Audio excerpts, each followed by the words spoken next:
Good afternoon, ladies and gentlemen.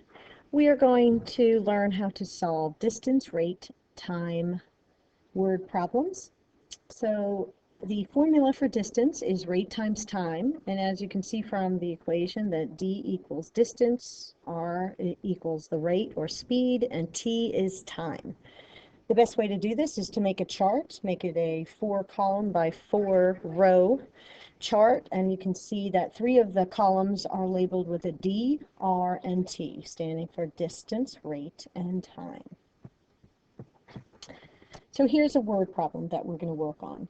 It says a 555-mile, 5-hour plane trip has flown at 2 speeds. For the first part of the trip, the average speed was 105 miles per hour. Then the tailwind picked up, and the remainder of the trip was flown at an average speed of 115 miles per hour. For how long did the plane fly at each speed? And what we see here is that we can fill in the chart with the things that we already know. So the things that we know are, and we're going to label some of the rows, that we're going to call this the first part of the trip. We will say that this is the first part of the trip, okay? And then we will say that this is the second part of the trip. And the last part is, this is the total. So this row stands for the total. So the first part of the trip, we see that we don't know what the distance is, so we're going to just label it as D for distance. We do know what the rate is. That's the speed. It was 105 miles per hour. And we do not know the time for the first part of the trip, so we will call that T. The second part of the trip, what we know is that the rate was 115 miles per hour. What we don't know is the distance or the time, but we do have a relationship between from the first part to the second part. We know that the total distance is 555 miles, which means that for the second part, the distance is 555 miles minus the distance of the first part, and that can be represented as 555 minus D. For the rate, there is no total rate, but for the time, we know that the total time is 5 hours, and so therefore for the second part, the time for the second part will be 5 hours minus the time for the second part, which is T. So now we have our chart. From this chart, we can write equations. And all of the equations come from this. D equals R times T. It's rate times time. So let's write the first equation. So the first equation comes from the first part. We see that D equals 105 times T. So that is the first part, comes from the first equation. Let's look at the second part of the trip. The second part of the trip says that the distance, which is 555 minus D, that equals rate times time. The rate is 115 times the time of 5 minus T.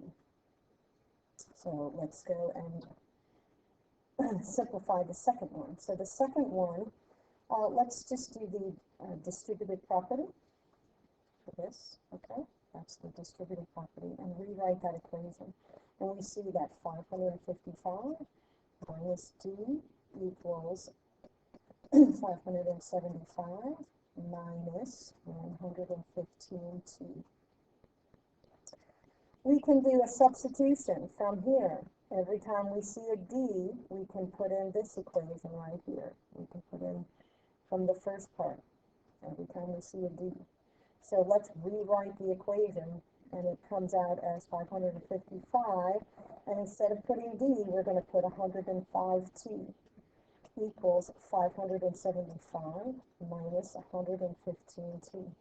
This gives us one equation with one unknown, and our unknown is time, okay? And that is what we're being asked is how long did the fly plane at each speed? Okay, so we're going to find T. So we want to get T together all on one side. So I might add 115T to both sides. Okay, and we get 555 plus 10T equals 575. Now let's get we'll get the constants on one side, so I'm going to subtract 555, subtract 555, and I will get 10t equals 20. Getting t by itself, I'm going to divide by 10, and I find that t equals 2. So when I look back at my chart of what t equals 2, that is the time for the first part. So the first part of the question, so first part, t equals 2. The second part, what did we say? To answer the question, the second part we said that time for the second part is 5 minus t. So the second part is 5 minus t. So that means 5 minus 2, which equals 3. So the second part was 3 hours, and the first part was 2 hours.